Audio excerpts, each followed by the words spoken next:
Okay, good. This session, for the sake of the public. Okay, so other people are saying that, so it's working. People are getting it. It would be helpful to do attendance around the table, so if everybody could just introduce themselves. That's all. I'm Samantha Watson. I am on the school committee. Bill Melvin, school committee. Mary Niello, our professional. Elizabeth Carly, secretary, bargaining co-chair. Anthony Paralisi, MTA field representative.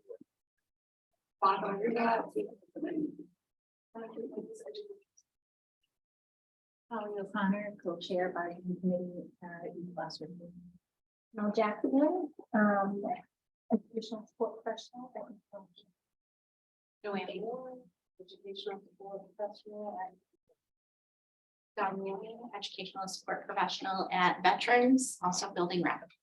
Roberta Easton, human resources. Greg Packard, council. Laura Leeson, school committee. Ben Lovell, superintendent. Great, thanks. See you all again. Yes. Good to go. Yeah. All right. So Anthony, I guess just sort of been picking up where we had left off. We talked a little bit about just starting with ground rules, just to round those off. I think we have I can find a set of ground rules that we ostensibly now agree to. The only change in terms of what you had said to me based on this document is just that first sentence of number 9 being taken out. So I'll just bring it down to you and we can just take a look at it, but otherwise it's, everything that we had hashed out last time. So, and then assuming that that's taken care of, I think in terms of just order of operation tonight, we can present our proposals, initial proposals for both sides. And then we'll take a caucus, which I imagine we'll probably need a little bit of time on both sides to kind of just digest a little bit. But if you want to take a look at that, let me know. Yep, we can knock that out first. Good question about pockets. Yeah. What happens here? So that they know, Yeah, for the public. the public. So we're just shutting that down? We're gonna go on mute. We're gonna go on mute. Okay. And shut off the camera and shut off. Yeah, they should be muted because. Okay. So just so the public knows, when we do break to go into caucus, the camera will shut off, the volume will go off, it will come back on once the caucus is ended. So stay tuned, don't leave, and it will return when we're ready. Maria, we're leaving the room because there's less of us. Oh, okay. So. Don't leave them too. Okay. Anthony, that looks okay. Yeah, that's just not there. So Great. So in terms of proposals, thank you for sending what you guys had. I imagine you want to go through them.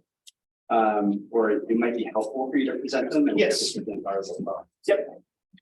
So we have broken up the proposals into a couple of categories. And tonight we are presenting what we call housekeeping. And then our first set of proposals under the union's bargaining platform plank of respect as educators. And we want to be clear, this isn't that there's any disrespect, in terms of animosity or a lack of understanding. But statewide, the MTA ESP committee has developed an ESP Bill of Rights, and that is one of the 7 pillars.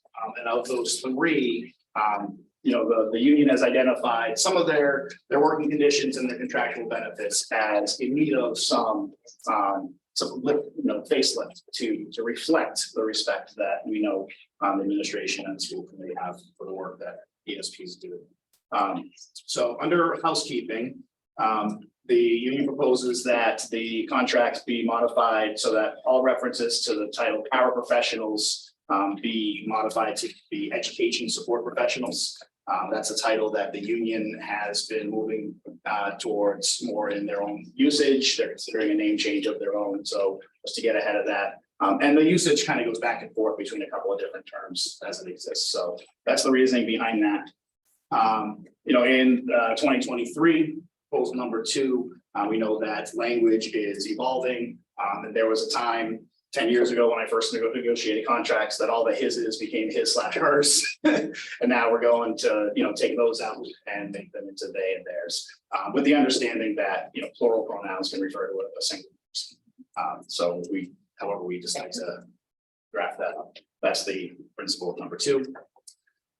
And then number 3, I know from after the last round and some work that was concluded over the summer, there was an agreement about some job descriptions for some of those stipended positions in the sub-separate classrooms. We'd like to incorporate those as well as the general job description for ESPs into the CBA, so that it's clear. Both parties, I assume, recognize that job descriptions are mandatory subject to bargaining, so we can memorialize them, have them all in one place. It'll help our members to be able to always know, what those expectations are. Or at least, we know a job description is a list of the things you might be asked to do. It's not all the things you will always be asked to do, but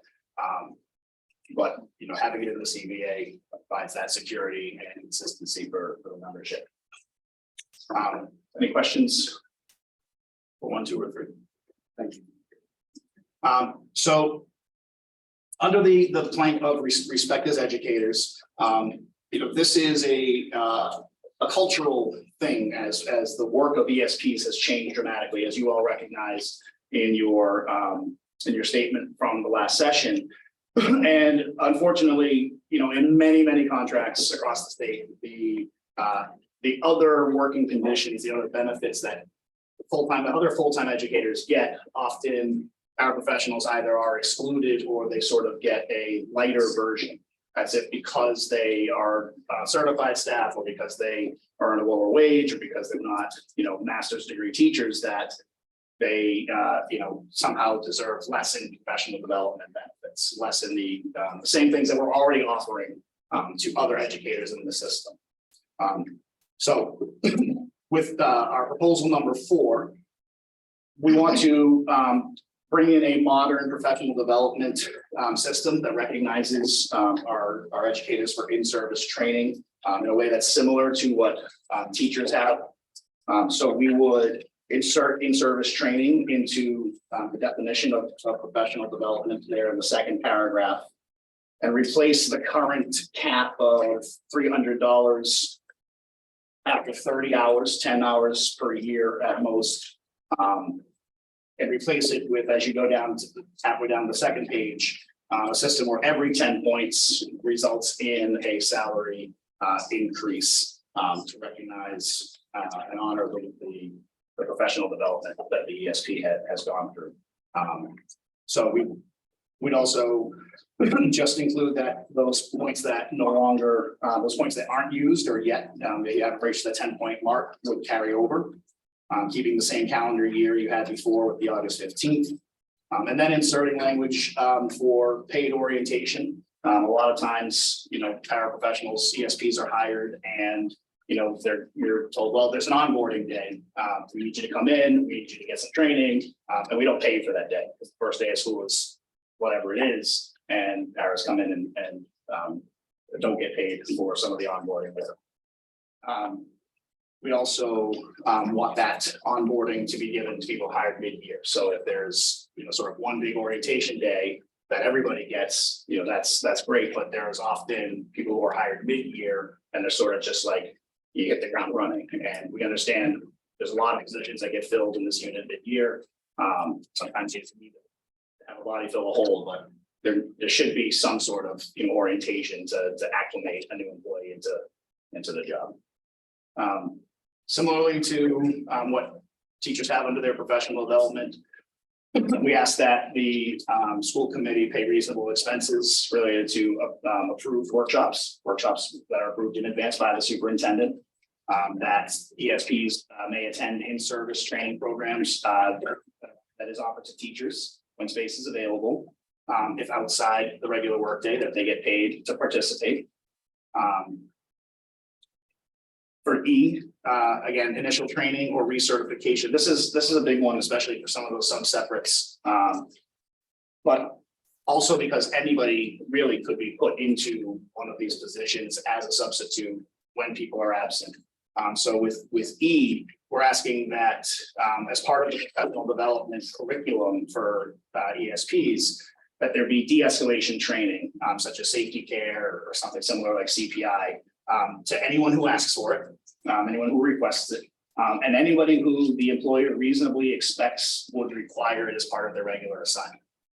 So, certain positions we already have identified are more likely in some of those sub-separate classrooms, behavior classrooms. But again, as people have moved around and there are plenty of students who don't have IEPs or 504s who sometimes have a bad day. And so we have members who really, want that training so that they can keep not just themselves safe, but, their students safe and know that they're handling those situations appropriately. F, again, in terms of, us as an educational institution, we want to encourage our employees to advance their own education and serve as role models for our students. And we have ESPs who are on, teacher tracks. They're looking to become full-time licensed DESE educators. And as part of earning that degree, student teaching can often actually cause harm to an educator who's an ESP, in that in order to do their practicum, they need to take a leave of absence or they need to resign from their position so that they can be a student teacher or do observations. It's common for teachers who are, working towards an administrator's license to get release time and shadow an assistant principal or a principal as part of that pre-practicum. And we're asking the same, so that if an education support professional is studying to become a licensed teacher and would like to do their student teaching in Gloucester schools with the students they know servicing their community, that they would be granted that leave, that they wouldn't have to give up their pay in order to do that. And to be just part of the CBA, so we wouldn't have to negotiate side letters or anything like that.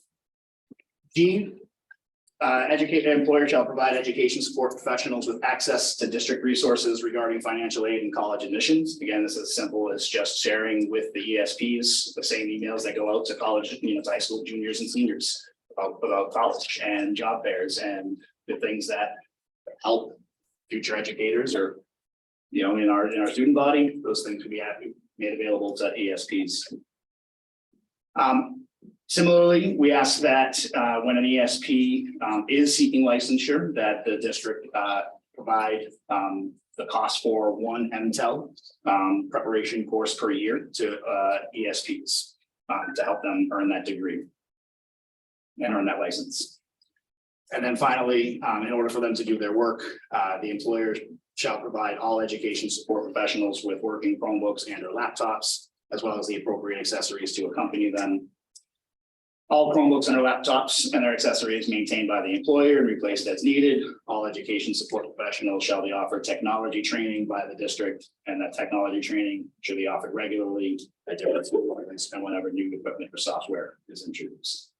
Again, part of the culture and history that exists within this field of education support professionals is they're often getting second, getting what's left. They're often thought of last. So we want there to be an affirmative piece of language that says that these educators who need access to the same technology that their students have, that will be something that's expected and guaranteed by the district. Number 5, amend Article 5, highly qualified employment as follows. All educational support professionals must become highly qualified within 8 months of their date of hire through either an associate's degree or through the para-pro test. Adding on that the district shall reimburse any employee for the cost taking the para-pro. Number 6, overtime, workday, work week, work year. Guardian unit members employed in the summer school program or until after school activity programs will be compensated at the high pay rate of salary or scheduled at the offered rate of teachers working from the same work, whichever is higher. If you need examples, I will be more than happy to share them with you to explain a little bit more. Do you want examples? Not right now, but Yeah, we can get there. Yeah. thank you. On number 7, we want to add new language to Article 7. Overtime, work day, work year as follows. All education support professionals will have 1 period per day of unscheduled time for preparation and collaboration with colleagues and administration to perform their duties more efficiently, more effectively. This is self-directed time that would be arranged between the principal and the employee. Our rationale for that and the reasons for the addition of this are as following. Documenting behaviors that we currently have to do either on our time or doing during breaks or at home. Modifying lesson plans to meet a child's needs. Preparation for curriculum, either due to a teacher being out or future lesson plans. Safety plans to be put in place for students that have frequently changing behaviors and plans that change with those behaviors. IEP updates prior to meetings between the IEP team and parents. What's working and not working between the ESPs and the teachers so that they can come up with a plan. Services such as OT, PT, speech, and current skills that the student needs to be working on and how they're progressing. And the need to work with the teacher to learn the material that is new to the ESP that they may need to teach to the student. Number 8, any education support professional who has demonstrated competence in delivering instruction and maintaining an appropriate instructional setting will be given first consideration for substituting in a classroom in which they regularly work. We feel this is important because we know the students, we know the curriculum, we know the routines. The students are already familiar with us and they know that the same rules and expectations apply when we are the ones who are leading class. So the learning stays continuous and there's no interruption.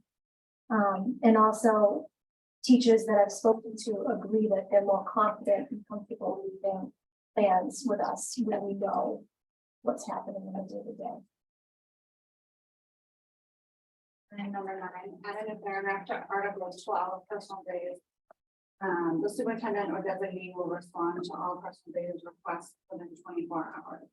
This is one of those things where we're asked to submit personal days as soon as we can, and sometimes we don't hear our response.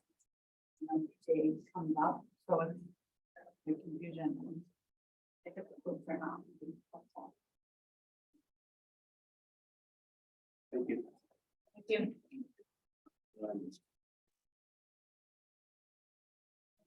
Representing ours. Yeah, do we pass it? Oh, we know, I haven't passed them out. That would help. Here, why don't we just go around? We all have one, right? So why don't I just-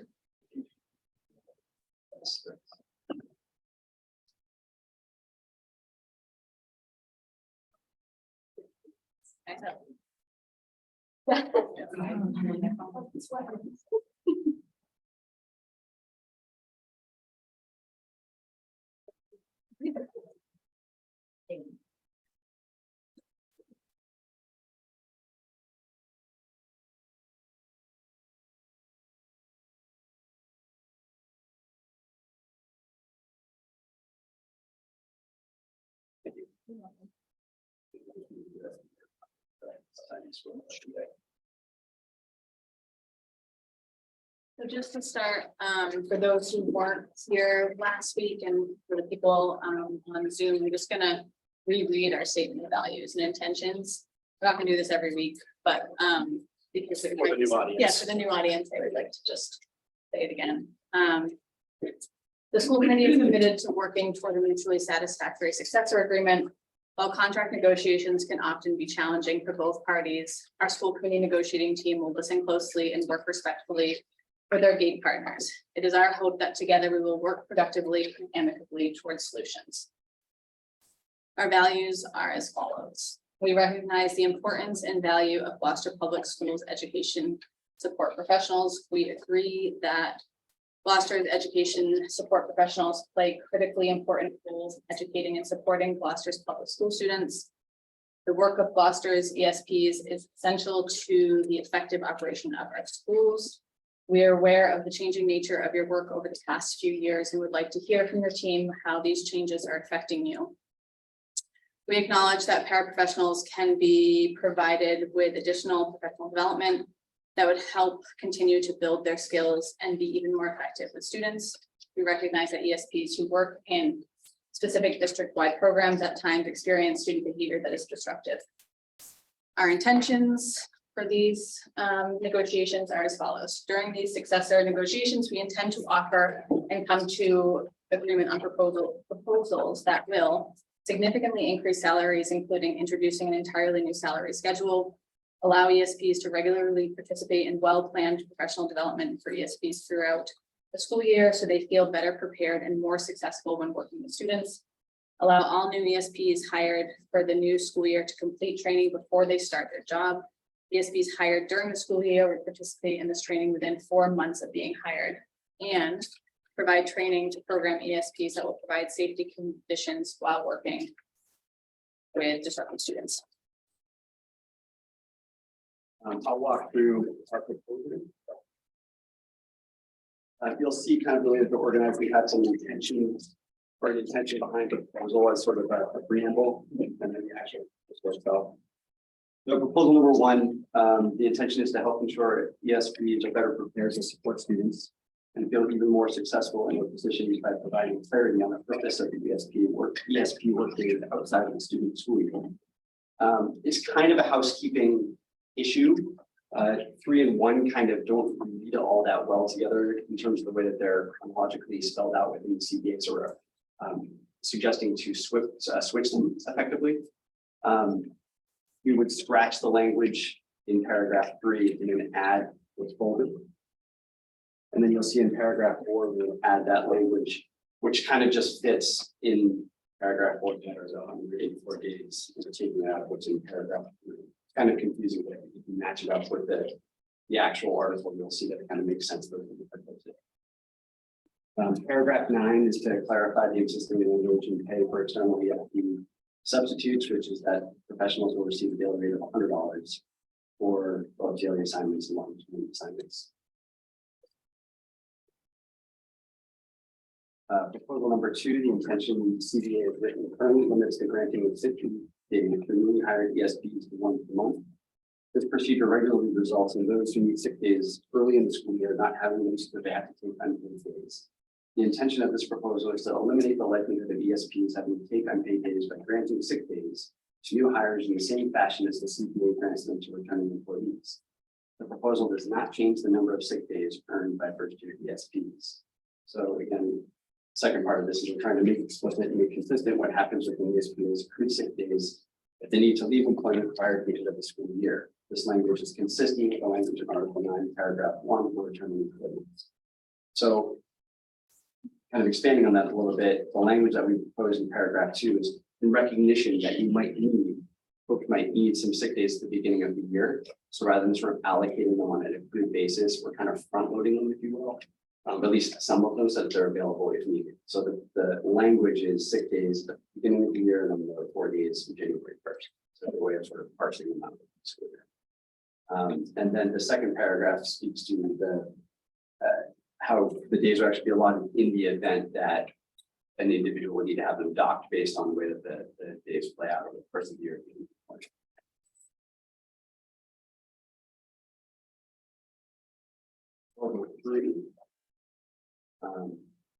Regarding parental leave, the intention here is to provide clarity on time of leave so the employee and the supervisor can adequately prepare for full leaves and have sufficient time to adjust plans if the employee needs to extend the leave of absence. This proposal includes the same language for parental leaves and leaves of absence. So kind of point out the language that's identical, but the idea here is to have some more consistency with actual return dates in terms of being able to plan and manage that.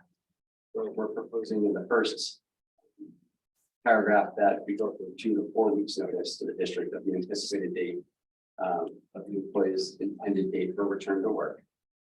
In the second paragraph, we're proposing additional language that any authorization and notice of such leave will include an agreed upon return date by which the employee will return to work. So again, the idea being that we just have some consistency. It could depend that day is going to be the day that the employee returns. The return period language that I'll read is also consistent with another article. I'll get to, but any employee who has a leave under this provision is expected to return to work on the originally agreed upon return date. The employee needs to request an extension of a parental leave. Such request must be made no later than 4 weeks prior to the date of the intended return, initially agreed to by the employee and superintendent or his or her designee. Maybe his or we might need to change. Any request for an extension of leave that is submitted within 4 weeks of the originally agreed upon return date will be denied, and the employee will be expected to return to work on the originally agreed upon return date. We'll see in the next one, the leave of absence, that same paragraph is identical in it. Suggested added paragraph here. But we're also proposing for the leave of absence language what's bolted there, which is a request for such leave will include a requested start date, intended return date, and necessary medical evidence must be made right to the director of HR and the employee supervisor and the superintendent. Obviously, they're no later than 60 days prior to the requested beginning. If approved by the superintendent or his or her designee, I need to change that to human resources department will review the authorization or denial from the superintendent, and the authorization and notices of such leave will include an agreed upon return date by which the employee will return.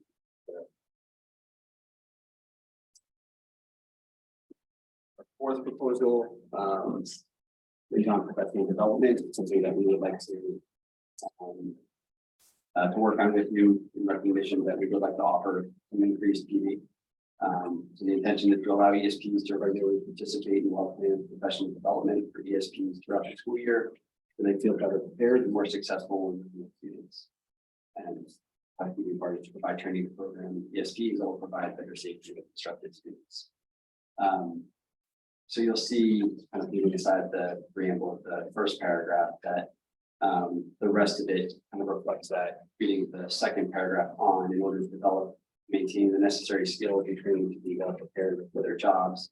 ESPs will participate in ongoing professional development throughout each school year during designated early release days, at meetings after school and on professional development days, all of which are a part of the regular work day and work year. And then we spell out what we're proposing is the various times. So attending and participating in all staff PD activities planned for ESPs and following work days, day 1 of the work year, September early release day, 2 early release days in October, an annual professional development day, which was done on election day in November, December early release day, March early release day, I'm sorry, 2 March early release days, and May early release day. And we're also proposing adding 2 1-hour meetings or 1 2-hour meeting each month for school-based or district-wide professional development. These meetings may include regularly scheduled school staff meetings. And then our final proposal would just us leaving. We'd like to add claims numbers to the contract. In Article 8, the article referenced are inaccurate. We'd like to change them just to what we listed there to make them fact accurate. We'd like to change the Roman numerals to regular numerals. It would be easier to read it. And I check women and update the names of the district-wide programs.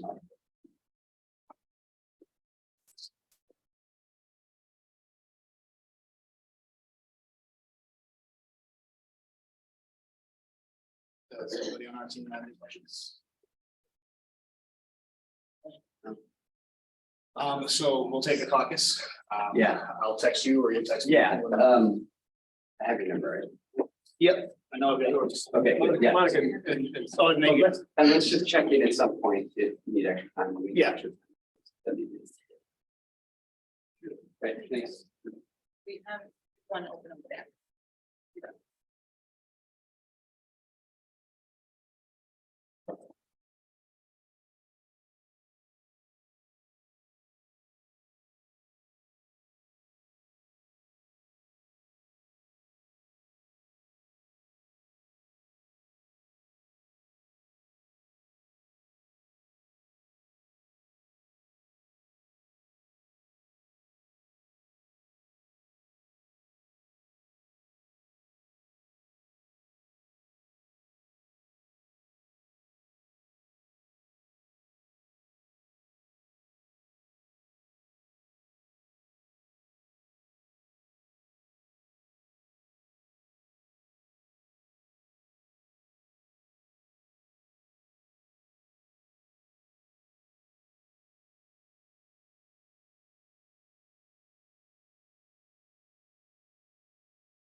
You can just tell.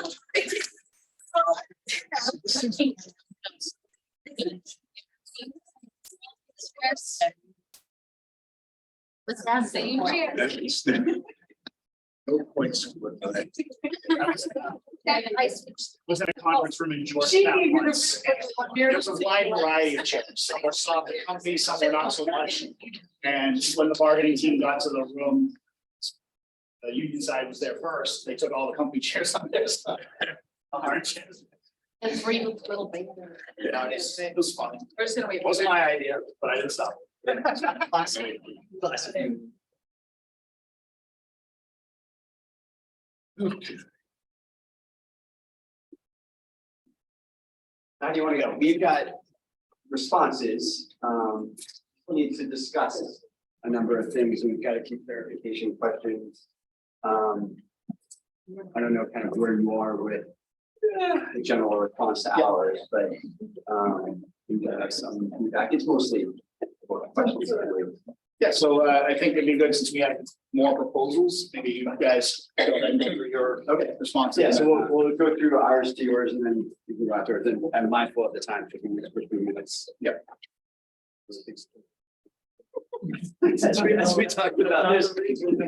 Yeah, I guess for the first time. So let's see. Okay, so in response to the article, I think it's actually Article 24, PD, just so. Just on housekeeping. You actually. Sorry. And 1, 2, 3 housekeeping.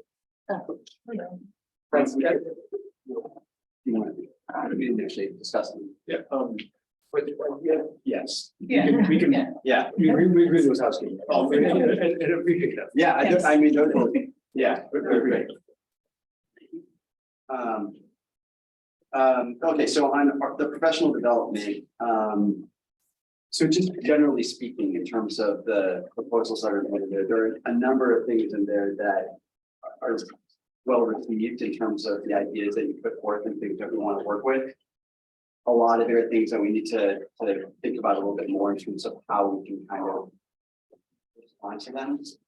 There's also obviously a financial component to a number of the things that are going to depend on kind of that conversation. So there's that variable too. But I think it's worth just sort of noting that there were some things in there, a number of things in there that we were also thinking about too. So we're looking forward to working with you on that one. We kind of sort We of just give one example of that, which is is E, de-escalation. So, and this comes from conversation with a number of parents, ESPs, as well as principals. They are already planning on how we do de-escalation across all the schools, de-escalation training across all the schools. Really understand the need for it, especially post-pandemic, and you know that will shift. So that one in particular is one that really resonates very well with us and already thinking through how to get that done. And there are other examples of things that we talked about too, where we were thinking about them already too. Things like the NZL preparation course, just you need to get more information about, you know, who can lead that, you know, and just details about how to execute that. But that's the sort of thing that in many ways seems to make a lot of sense. We did have a clarification question. So in the first paragraph at the bottom of page 1, you have professional development / in-service training. And we're wondering if someone could kind of make a distinction or clarification as kind of what is meant by these two things or how they compare to each other. So in the existing language, both times were used further down.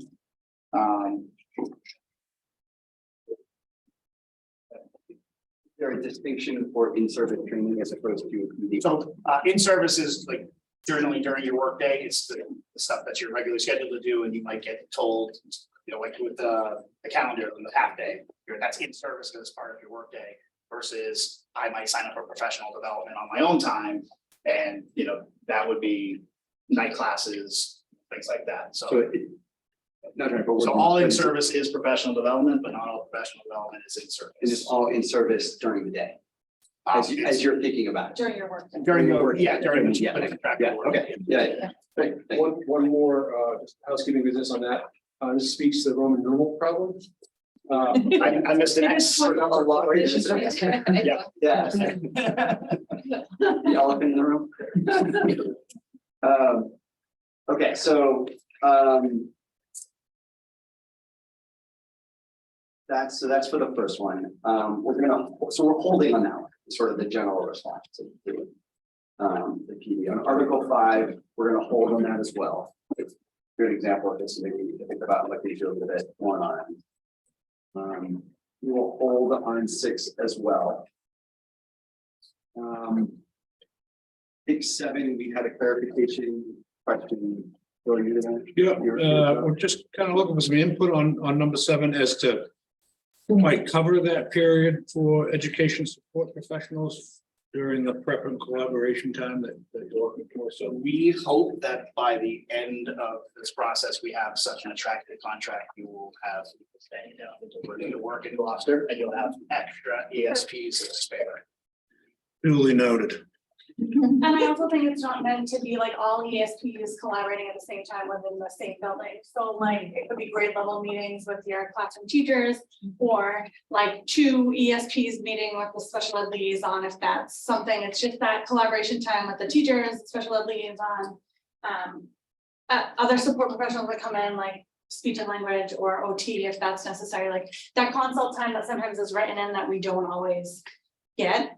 Just to ensure that like we're getting that time that we need to make sure we're able to do our jobs effectively. So it wasn't meant to be every ESP in East Gloucester school all at the same time. It's like, you know, the people, so that you're able to meet with the people you work with. And that's why we said it would be arranged with the principal employee. And when we say self-directed, it's work activities, you know, similar to the list that you gave to us for doing IEPs, collaboration, similar to how teachers spend their prep time.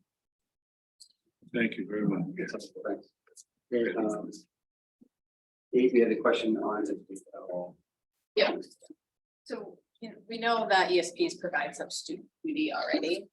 So from your perspective, how are assignments happening now? Right now, if a teacher is absent and puts in for a substitute, like I'm not notified until that morning that no one took the job. So then I fill it. Or their job is posted for someone to fill that position, right? So like a sub fills in for the teacher in Janelle's classroom. They don't say, hey, Janelle, your teacher is gonna be out, do you want the job before hiring a sub? They hire a sub first, and then Janelle comes into a sub in the room. And there are also times when ESPs are subbing. Is that because it was a prior arrangement between the teacher, you know, it was a planned absence, the teacher didn't talk to the parent about, or? That's not how. It's up to job. So really, so the assignment only happens then, or for ESP, so it only happens. As a Backup? backup. Basically. Yeah, if there's no substitute. We So go I think into it's front. different school to school too. Right. Like I worked in a different program here at the high school, and if a teacher knew they were gonna be out, they would Yeah. let us know the night before, or that morning, they would text us and say, hey, I'm not in, but they don't put in for sub. So when they put in their absence on ASOP, they enter no sub, and then we would cover because we knew we were covered. So when a teacher puts in an absence and puts in for a sub, that job then gets posted, and substitutes can pick up that job instead of the ESPs being able to pick up that job, and then the ESP job being posted with those two. And then a lot of times what ends up happening is that sub will come in and we still end up running the class. Because we know the students, we know the. Yeah, that makes sense. But it does sound as though it's not uniform from school to school. Yeah. Correct. Yeah, that's great. That's very helpful. Number 9? Yes. Yeah, so Monica was being very kind. Yeah, this doesn't work very well. No. And making it 24 hours, it will make it work less well. No, there's a real problem just in terms of the way we're doing this and then the system. So we got to think of another system. So we'll get back to it. Yeah, there needs to be a system that isn't dependent solely on. No, and I totally agree with that, because I think like my principal would know if my school is able to accommodate me being out on May 12th far better than you would know, so. whole lot better. So, yeah, yeah, point well taken. And, we'll work this, let's figure something if that's an alternative. So formally 79 we're holding on, but we'll, put some time into it. Great. Right. Okay, so, number one, most of that is housekeeping. I would agree to, I just have one clarifying question. The only change in that language for the okay, is that you're adding $100 instead of the 75 to what's currently already there.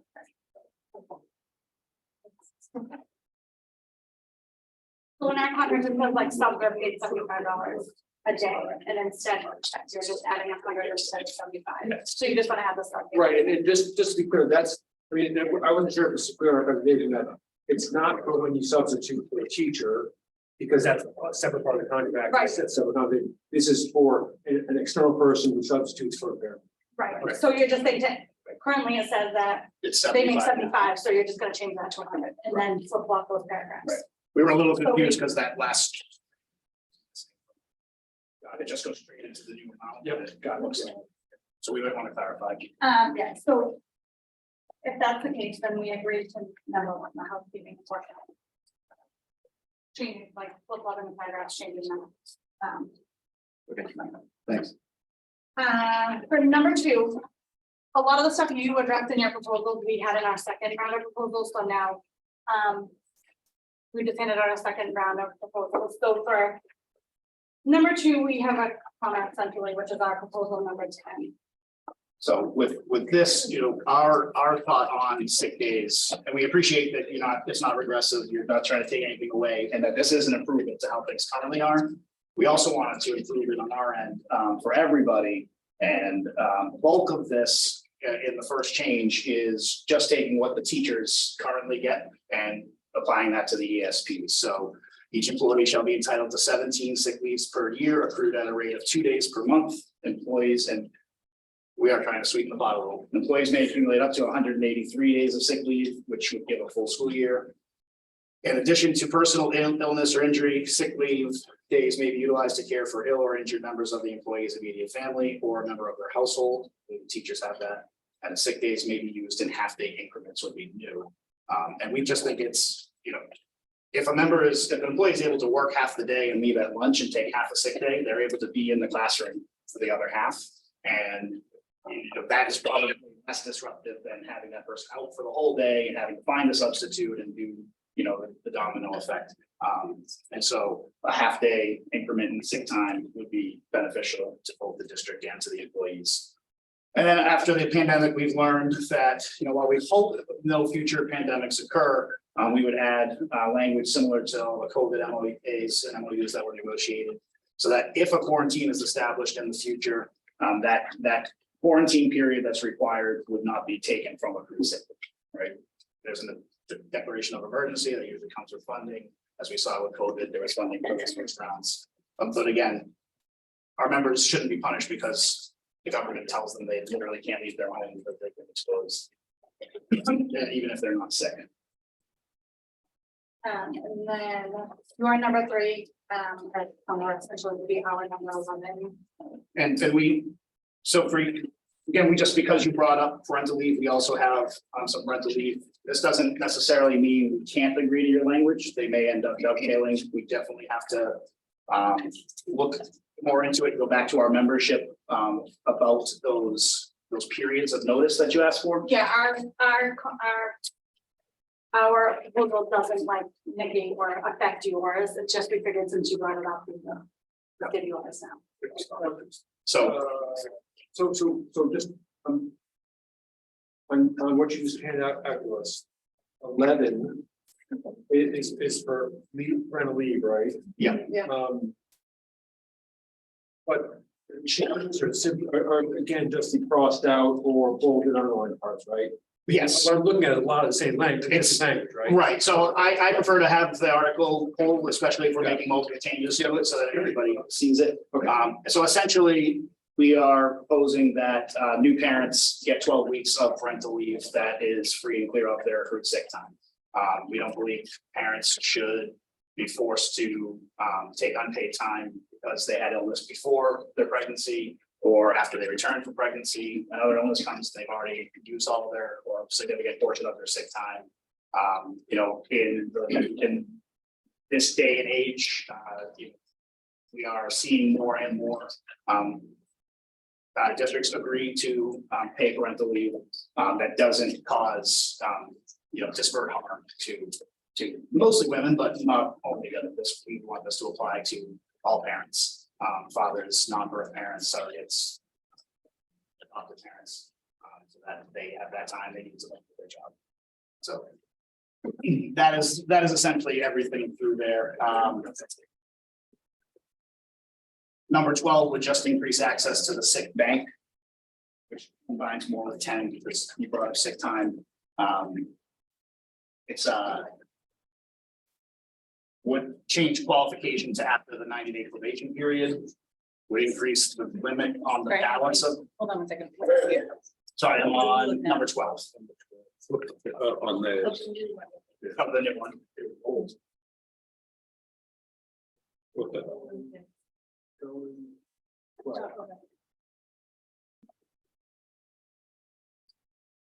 So it would reduce the amount of time it takes to be eligible for the sick bank. If you have to earn 12 days of leave, you had to have worked an entire year and used no sick time, which means that if you run out of sick time, then you can't award a member its own days from its own bank because of that. So we would ask that it be shortened to outside their probation period.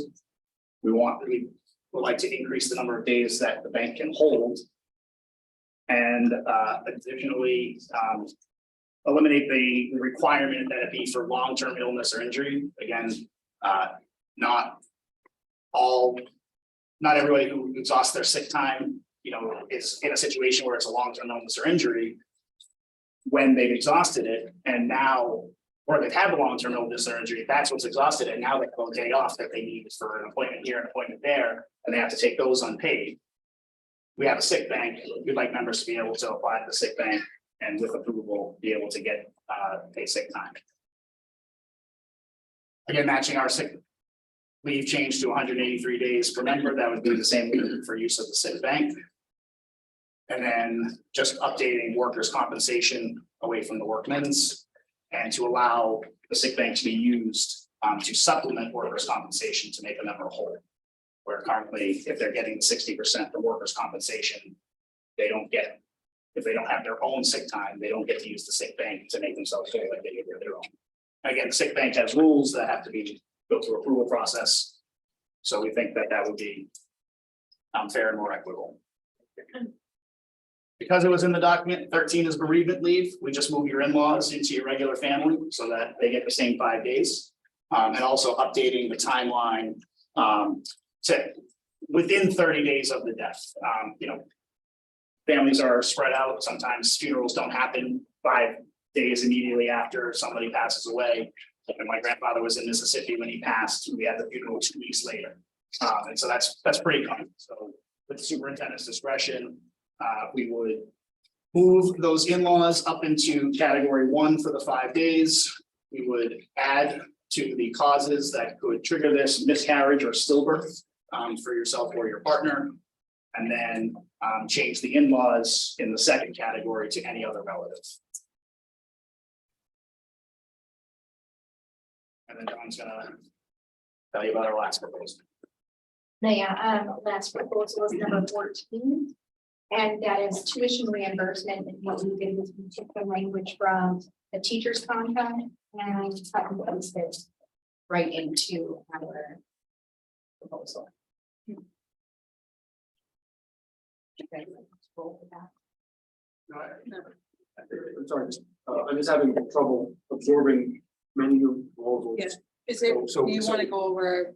No, so we didn't expect, so again, because our answers to your sick leave, we already thought about and we had them ready. We were actually planning on saying, all right, here's what we want to talk about next time as we left tonight. Sure, sure. So we just thought we'd give them to you, Sure. show the relationship to what you presented to us. And then, So sorry, Don, I just want to just explain my reaction there. So I would like to hear more about it next time. Yeah, oh, good. Yeah. Yeah. So we can focus on it. it's not just another draft. Yeah. It wasn't like, oh. I just wanted to, first I did, but I do. You, okay, I'm like, I just want to make sure we're back to that. Yeah, so going back to your proposal, number 4. Yeah. We've, the professional development dates are dates that are in our contract, we agree to those. And we think additional meeting time could be beneficial, but we need to talk to our membership more about like the after school hours and like parameters around it, like advanced notice or things of that nature. So we like understand and think that this is, something we can work towards, but we need to just check with membership. Thank you. Very Make sure fantastic. that. Yeah. Everyone else.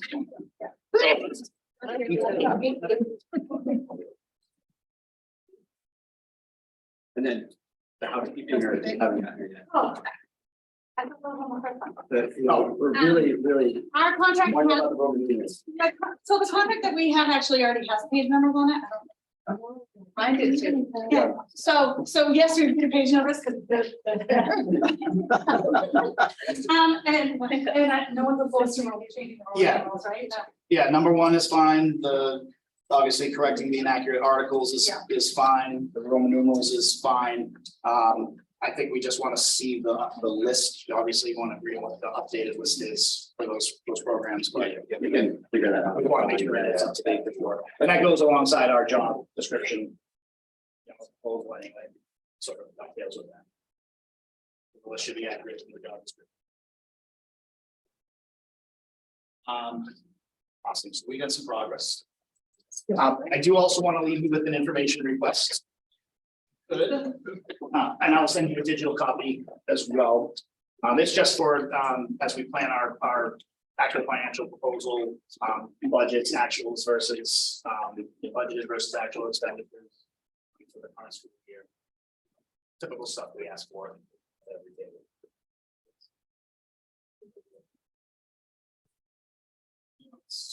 And we do have 2 dates from us. We want to put 3rd.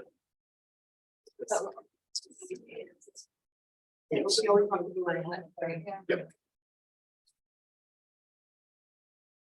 What's our second date in terms of? 8th. 22nd was that, it's 3rd day, so, yeah. So. Probably a week or 2 after, so what? Earliest June. Maybe June.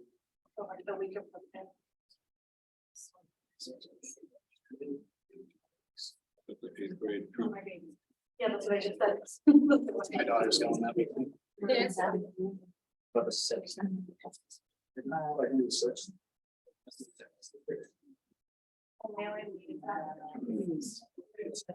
Hard in the night. I just wanted to. So June 6th. I was. Is that a no? I couldn't. Washington DC that day, they leave that morning, so I was just making sure Marianne wasn't going on the trip. Other things that were said for. Tuesdays are out for me. I can. June 6th, Dawn. Yeah, I can. June June 6th. 6th. I can't.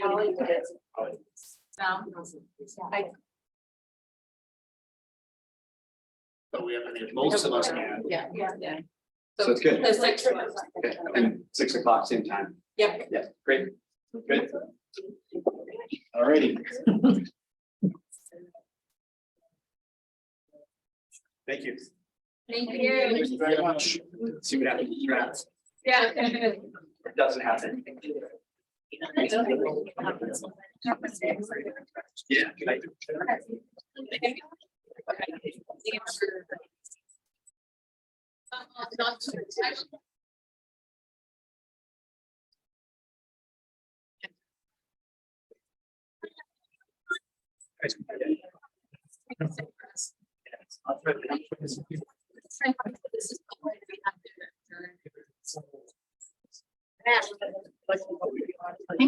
Thank you. Yes.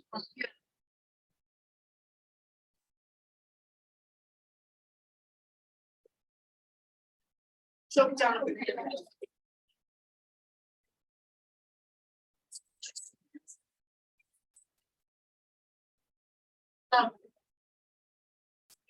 Yes.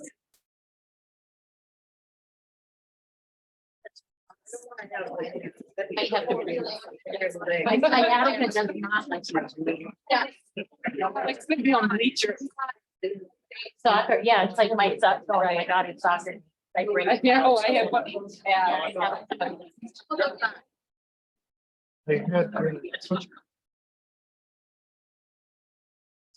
Yes.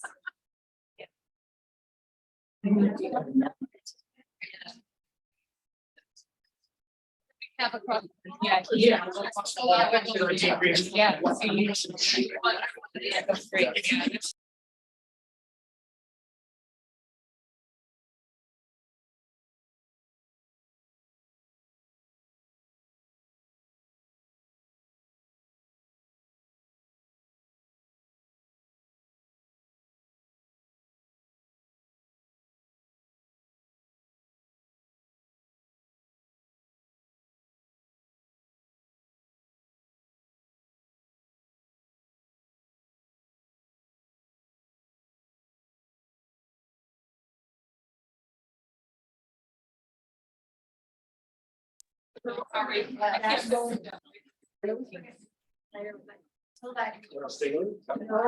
Here's. Thank you.